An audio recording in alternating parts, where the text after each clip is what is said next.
मिले तो उसे अपने चरणों में नहीं गिरने देना चाहिए।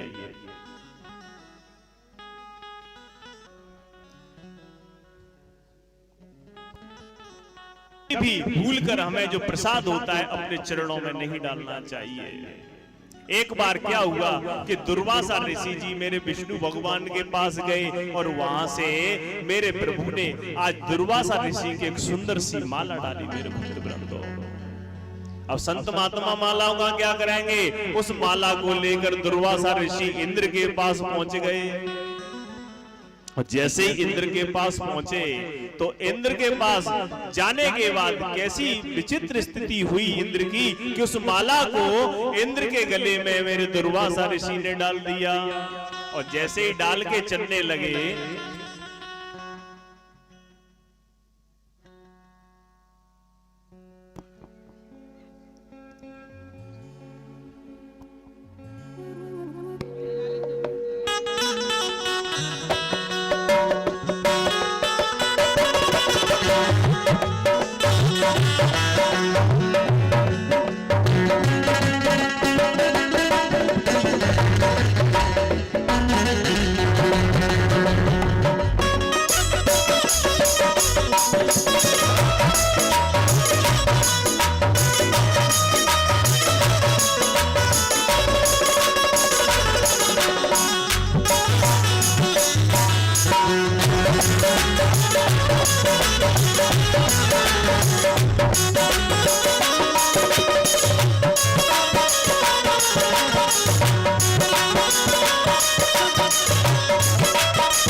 श्री राधे।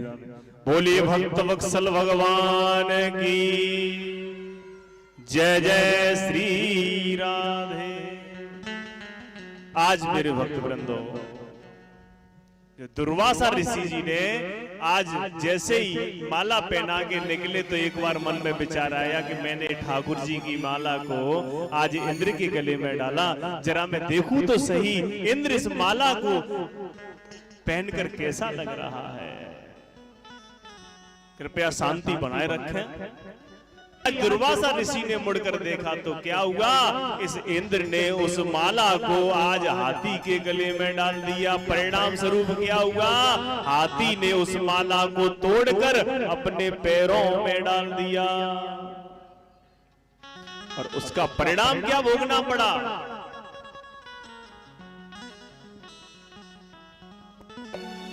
बोले राधा रानी सरकार। अमृत है हरि नाम जगत में, और इस छोड़ विषय विष पीना क्या, हरि नाम नहीं तो पीना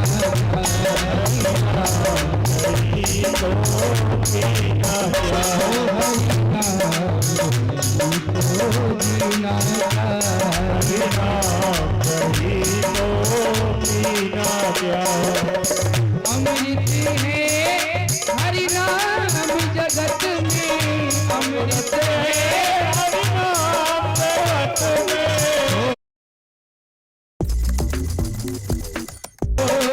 विषय विष पीना हरि नाम नहीं तो पीना।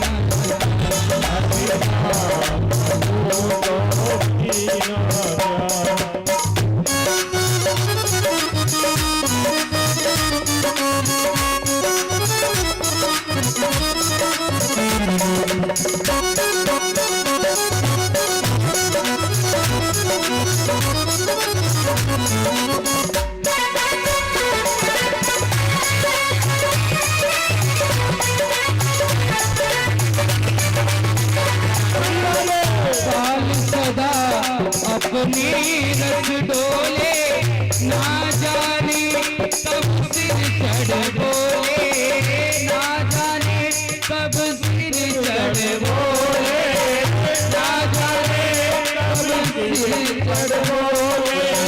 काल सदा अपनी रस डोले ना जाने कब सिर चढ़ बोले, ना जाने कब सिर चढ़ बोले, ना जाने कब सिर चढ़ बोले। हरि का नाम जपो नित बासरी, हरि का नाम जपो नित बासरी, ओ अगले समय पर ही नाचा, हरि नाम नहीं तो पीना। हरि नाम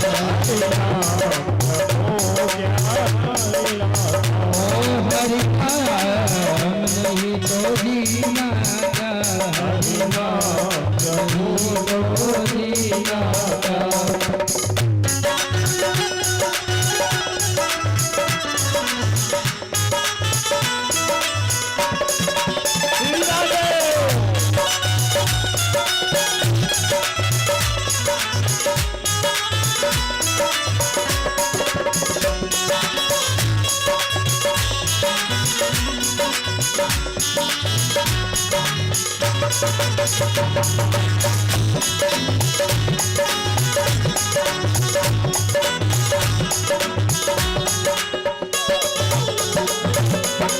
भूषण से सब अंग सजाए, रसना पे हरि नाम न आए, रसना पे हरि नाम न आए, रसना पे हरि नाम न आए।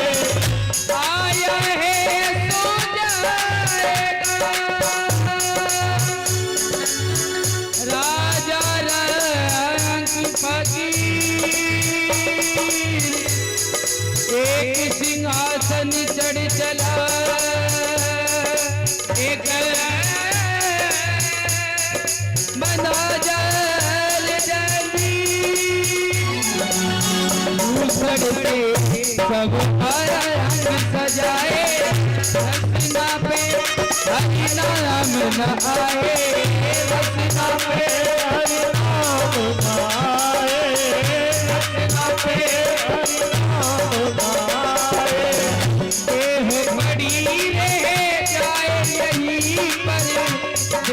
घड़ी रह जाए यहीं पर कुंडल और नगीना हरि नाम नहीं तो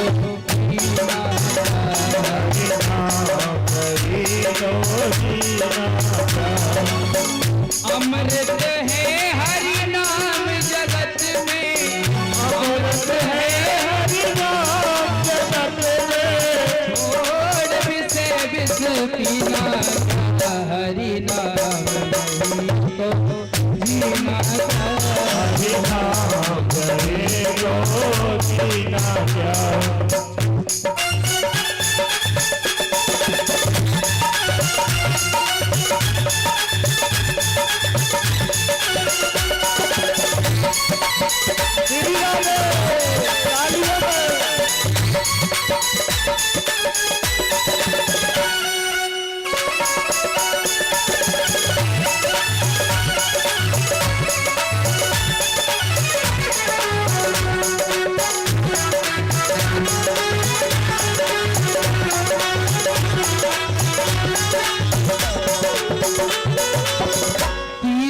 है हरि नाम तुम्हारा फिर क्यों फिरता मारा मारा फिर क्यों फिरता मारा मारा फिर क्यों फिरता मारा मारा वो तीरथ है हरि नाम तुम्हारा फिर क्यों फिरता मारा मारा फिर क्यों फिरता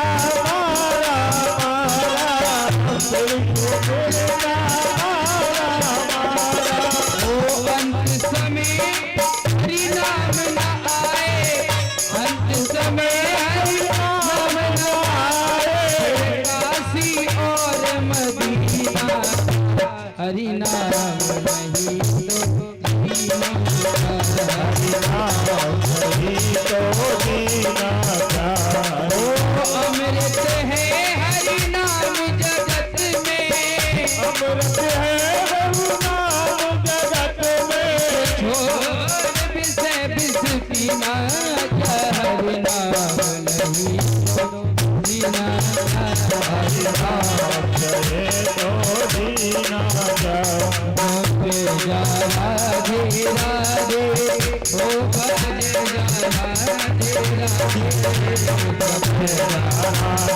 राधे राधे जा राधे राधे ओहे नावन भाव अमर जपे जा राधे राधे नावन भाव अमर जपे जा राधे राधे ओ जपे जा राधे राधे जपे जा राधे राधे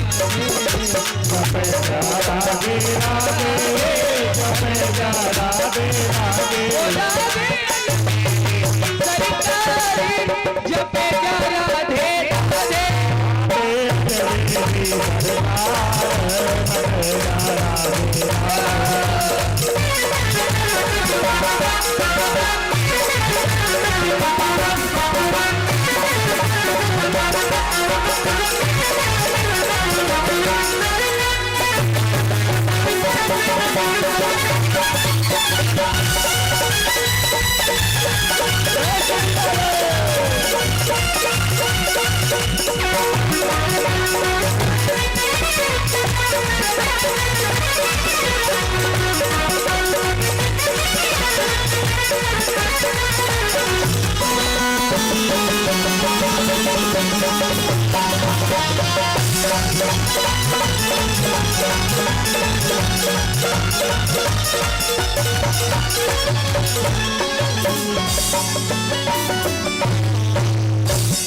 बोली वृंदावन बिहारी लाल की जय हो।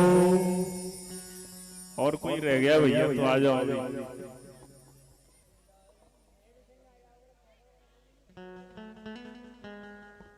अभी जो भी हो भैया वो सब आ जाए जल्दी।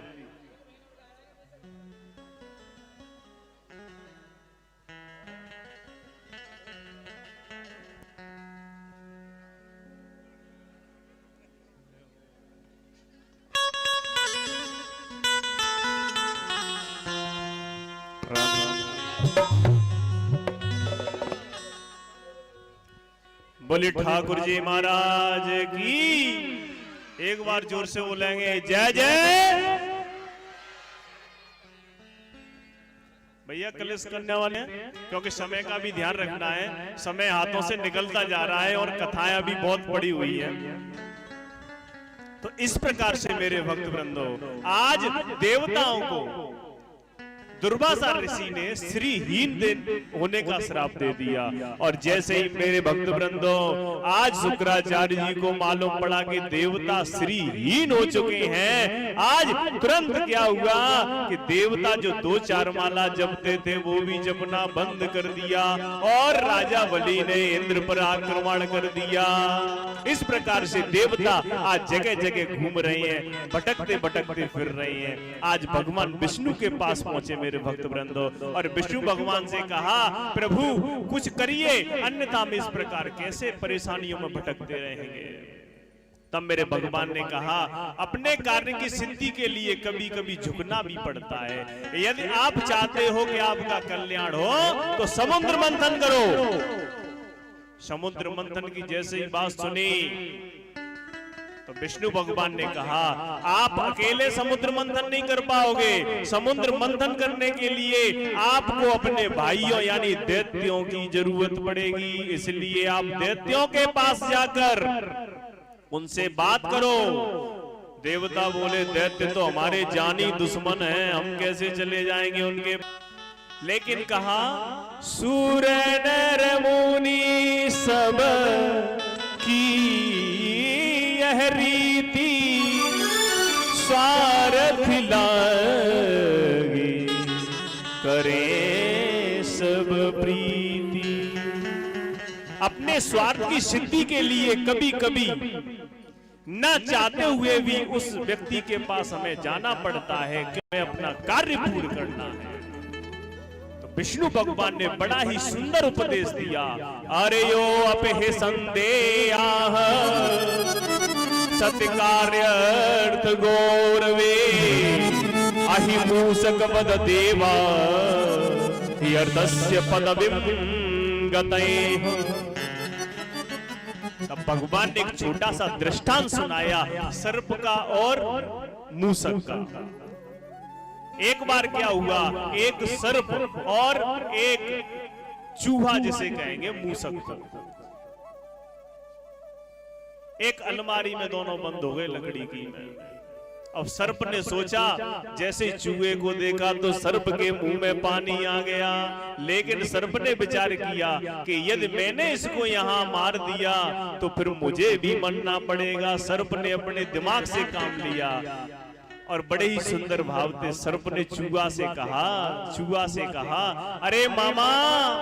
चूहा ने जैसे ही देखी सर्प हमसे मामा, बोले भैया ये कौन सा नया संबंध स्थापित हो गया।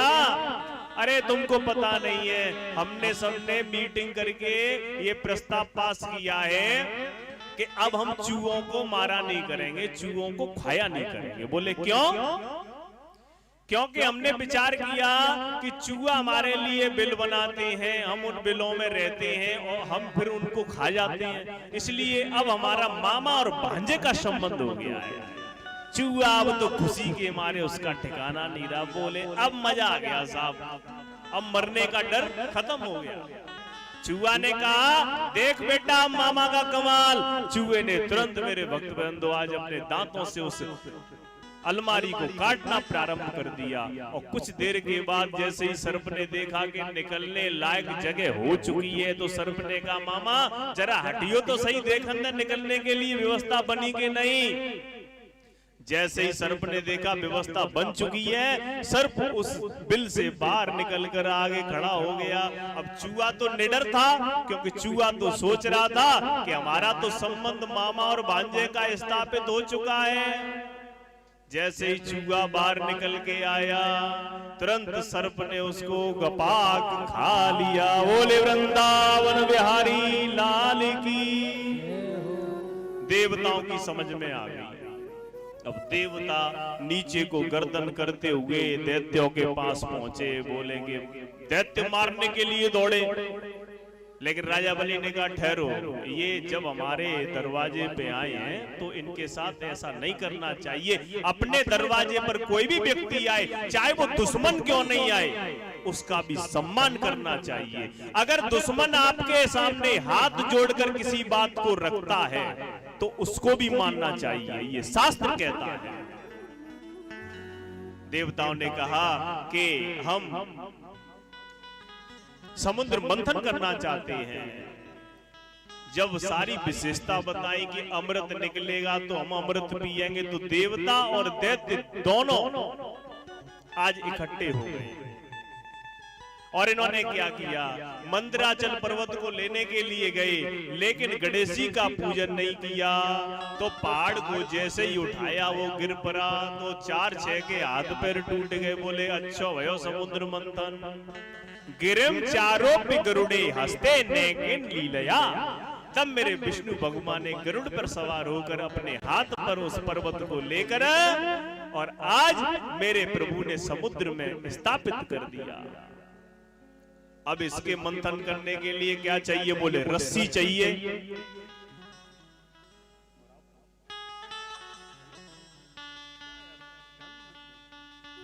वक्त पर रस्सी की व्यवस्था की बताई। तुरंत आज बासुकी नाग के पास पहुंचे तो बासुकी नाग से कहा कि हम तुम्हें रस्सी बनाना चाहते हैं। तो बासुकी नाग ने कहा कि हम कोई पागल समझ रखे हैं, पहाड़ पर तुम हमें इधर उधर खींचोगे तो हमारे शरीर की स्थिति कैसी विचित्र हो जाएगी, पता है तुम्हें?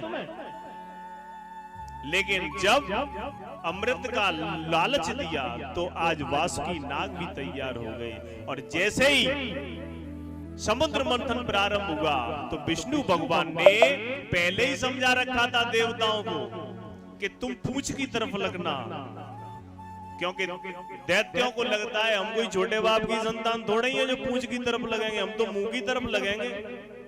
जैसे ही मंथन शुरू हुआ मेरे भक्त वृंदो, जे समुद्र में जो पर्वत है वो नीचे जाने लगा।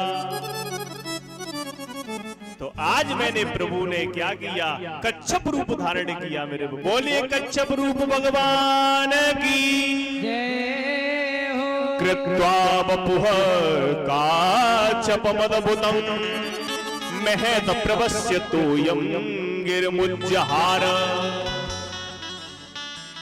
बड़े बनने में बड़े झंझट हैं। अब जैसे ही उसको घिसना शुरू किया तो मुंह की तरफ से जहर निकलना शुरू हो गया, जो देवताओं को जलाने लगा। अब जो दैत्यों को जलाने लगा। अब दैत्य सोच रहे हैं अच्छे बने, हम बड़े बाप की संतान। इसी प्रकार से इसी में जैसे ही प्रारंभ हुआ तो सबसे पहले कालकूट विषाग्नि निकली। मेरे भक्त वृंदो, सभी देवता और दैत्य घबरा गए, बोले कि हम तो सोच रहे थे अमृत निकलेगा, लेकिन यहाँ तो उल्टा ही हो गया। विष की दधकती हुई ज्वाला को देखकर सभी घबराने लगे। तब देवी देवता और दैत्य दोनों भगवान शंकर के पास जाने लगे। भगवान शंकर ने देखा कि ये विष को लेकर हमारी तरफ आ रहे हैं। देव देव महादेव भूतात्मन भूत भावन त्राहिनः शरणापन्ना स्त्रैलोक्यम दानदा विषाद।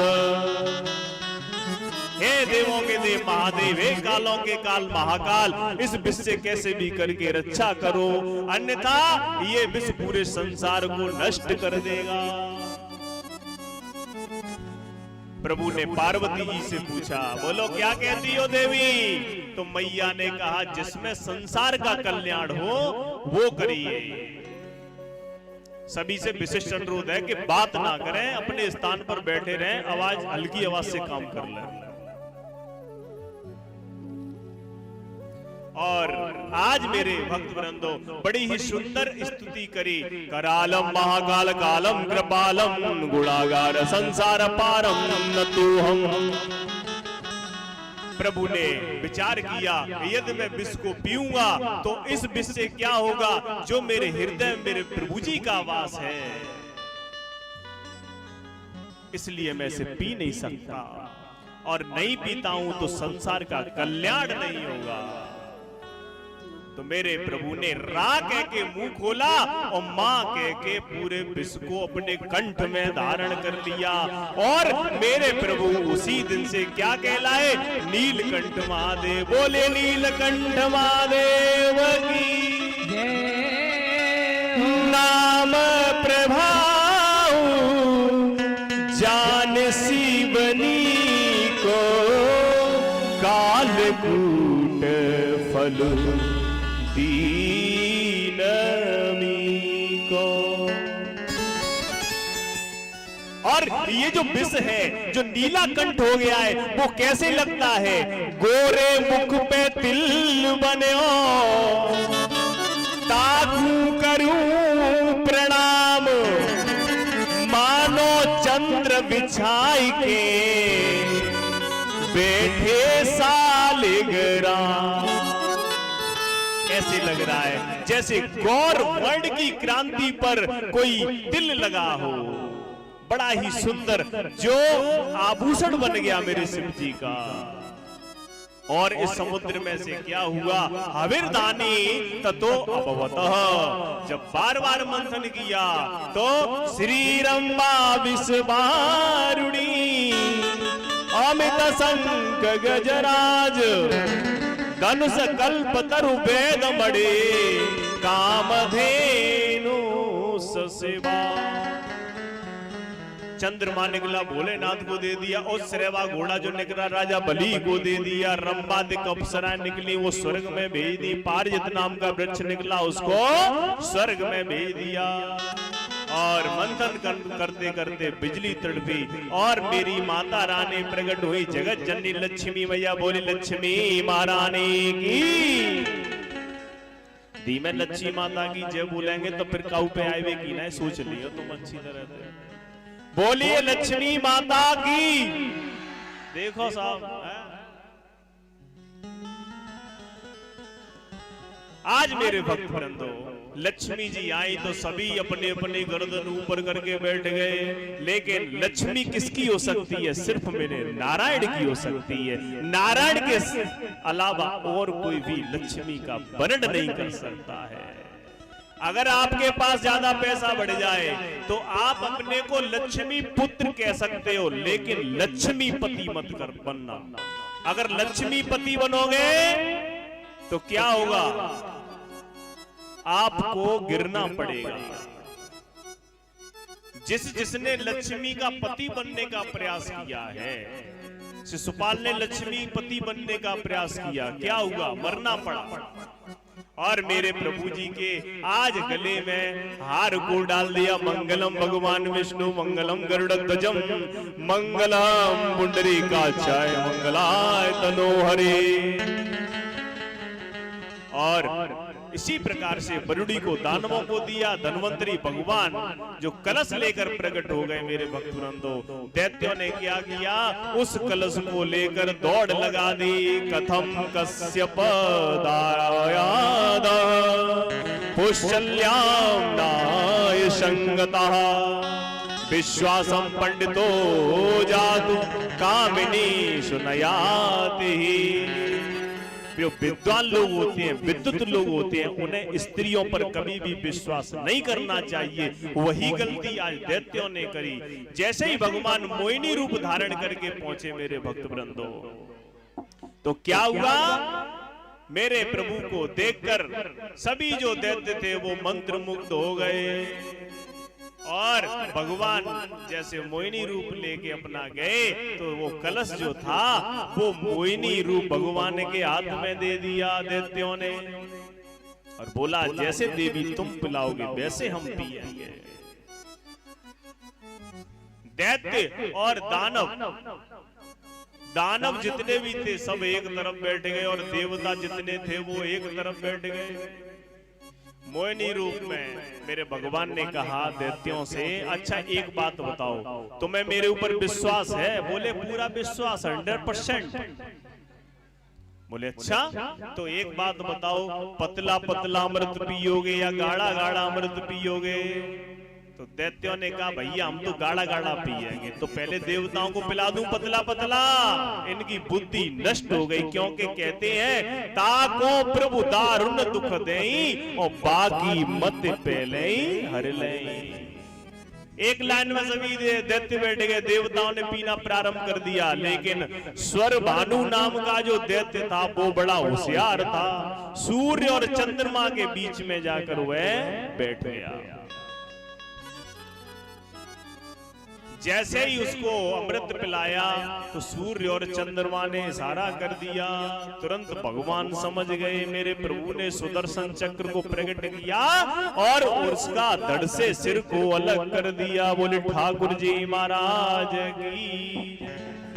लेकिन जब तक अमृत जो था वो उसके मुंह में जा चुका था, वही जो स्वरभानु नाम का दैत्य है उसके दो भाग हो गए, और वही कौन बन गया, एक राहु और एक केतु। पंडित जी कहते हैं कि नहीं यार तुम्हारे ऊपर तो राहु की दिशा चल रही है, केतु की दिशा चल रही है, ये वही राहु केतु बने। और ऐसा भी बताया जाता है, संतों का मत है कि जब इसकी गर्दन को काटा गया तो कुछ अमृत के अंश जमीन पर गिर गए। उनकी वजह से जो प्याज और जो लहसुन है वो सब तैयार हुआ। तभी तो प्याज के अंदर और लहसुन के अंदर गुण है। देखिए गर्मियों में गर्मी नहीं लगती है, झांक नहीं लगती है, सर्दियों में सर्दी नहीं लगती है, लेकिन राक्षस के मुंह से निकलने के कारण उसके अंदर क्या हो गई, बदबू हो गई, दुर्गंध हो गई। इसीलिए इसका प्रयोग अच्छे कार्यों में, अनुष्ठानों में, और जो अच्छी प्रवृत्ति के लोग हैं वो कम खाते हैं।